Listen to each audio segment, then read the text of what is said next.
नाशिकमधल्या एका खासगी कोचिंग क्लासेसमध्ये नीटची तयारी करणाऱ्या एका अल्पवयीन मुलीचा 2 शिक्षकांनीच लैंगिक छळ केला आणि या प्रकरणात शिवाजीनगर पोलीस ठाण्यामध्ये गुन्हा दाखल असून दोन्ही शिक्षक अटकेत आहेत। यातील विजय पवार हा शिक्षक विद्यमान आमदार संदीप क्षीरसागर यांचा राईट हँड असल्याचा आरोप केला जातोय। देशमुख हत्या प्रकरणामध्ये धनंजय मुंडे यांची कोंडी करणारे संदीप क्षीरसागर मात्र या प्रकरणात अडचणीत यायची शक्यता आहे। धनंजय मुंडेंनी बीडमध्ये पत्रकार परिषद घेऊन आमदार संदीप क्षीरसागर यांना लक्ष्य केलंय। या प्रकरणात एसआयटी स्थापन करून आरोपींचे सीडीआर तपासण्याची मागणी धनंजय मुंडेंनी केली आहे।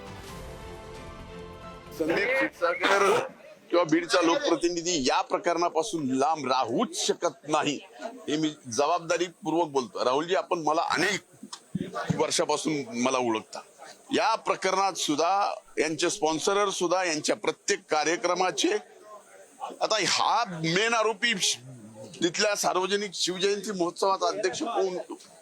तुम्ही हे जा ना, इथं मला विचारता, इथं मला मी ज्या पद्धतीने सांगतोय हे तुम्ही तिथं जाऊन सुद्धा केलं पाहिजे। एक मिनिट, त्यांचा सहभाग आहेच।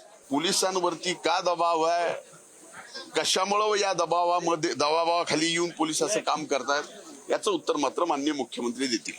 संदीप क्षीरसागर यांच्या प्रचार करणारे, सपोर्ट करणारे अनेक कार्यकर्ते असतील, पण त्या व्यक्तीचा माझ्या माहितीप्रमाणे आमच्या पक्षाशी काही संबंध नाहीये।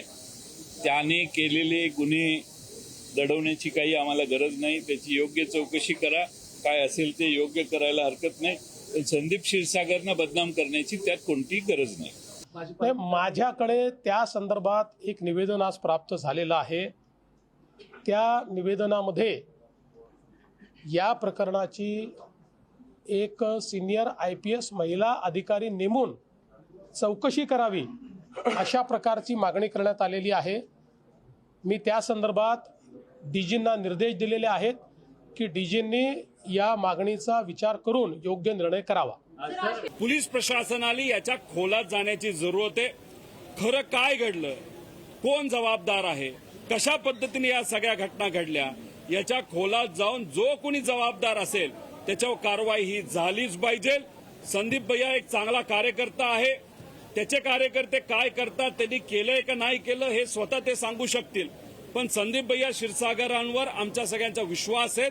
त्यामुळे ते मीडिया समोर जेव्हा येतील, जे काय खरं घडलं हे लोकांना सांगतील असा विश्वास या ठिकाणी आम्हा सगळ्यांना वाटतो। मला हे बघा, प्रत्येकाला म्हणजे ते जे विजय पवार आहे त्यांचे सगळ्याच पक्षाच्या लोकांबरोबर फोटो आहे, सगळ्याच लोकांबरोबर त्यांचे संबंध आहे।